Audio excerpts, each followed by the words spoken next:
So here we start with these amazing echiums, which are giant towers of tiny little flowers. You can see the bees absolutely love them. There we go. Thousands of little flowers. It's in the borage family, but these are native to the Canary Islands. They're about 12, 13 feet. They'll continue growing. They're a biennial, so they spend 1 year growing, and the next year they need all that energy for flowering. They will self-seed, and this rockery will be covered in echiums. So we'll take you down from the Palladian arch, past the echiums. There's a nice little, the remnants of the original Rothschild's wisteria clinging on to life, which we hope to revive. Past the evergreen oak.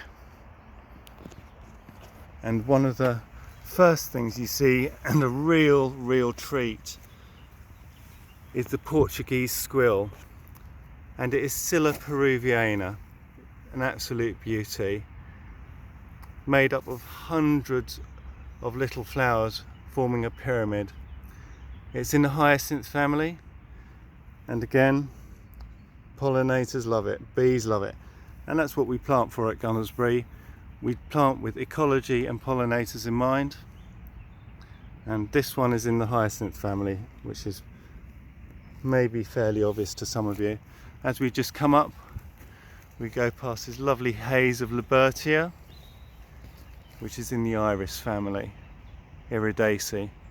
Beautiful plant, lovely texture, lovely foliage, great ground cover plant. All these plants are adapted to dry, sunny conditions. Further down you've just got Pulsatilla Vulgaris, which is an alpine plant. The lovely seed heads, very similar to Clematis, in the same family, and we've got a lovely purple flower just hanging on in there. And a real treat down here, which is not commonly seen, is the Aster alpinum. There we go, tiny little aster. Now most of these plants in the wild, in mountains or halfway up mountains, or in very arid conditions in the Mediterranean, where a lot of these herald from, are half the size. But you bring them to a country like Britain, where there's a lot more moisture and it's a lot cooler, they get a lot bigger. And this is Helianthemum, and it's the sun rose. Now each flower only lasts for a day, but there are just thousands of little flower buds. You can see the buds, and it will carry on flowering literally for months. It's a great evergreen ground cover, perennial, but I guess botanically it is a shrub. So fantastic, it doesn't need looking after. If you've got a sunny site, this is a plant I would use, maybe combining it with our amazing echiums under the cedar.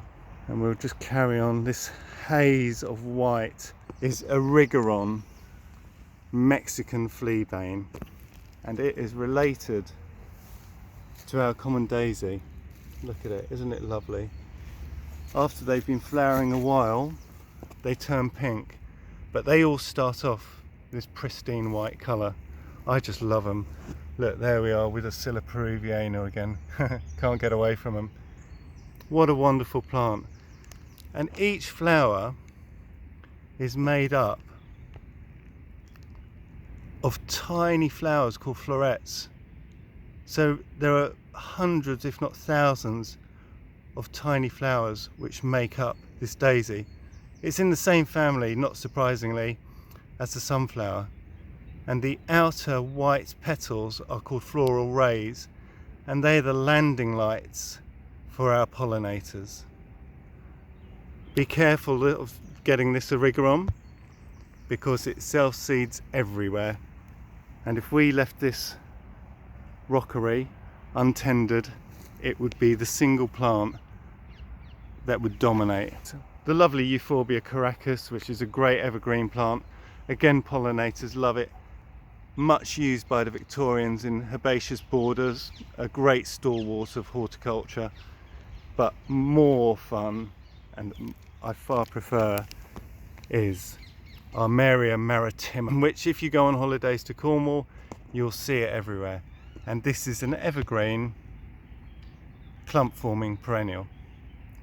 And then we've got the sedum, and this is quite interesting. This is the large sedum, which is used in herbaceous borders and again used by the Victorians.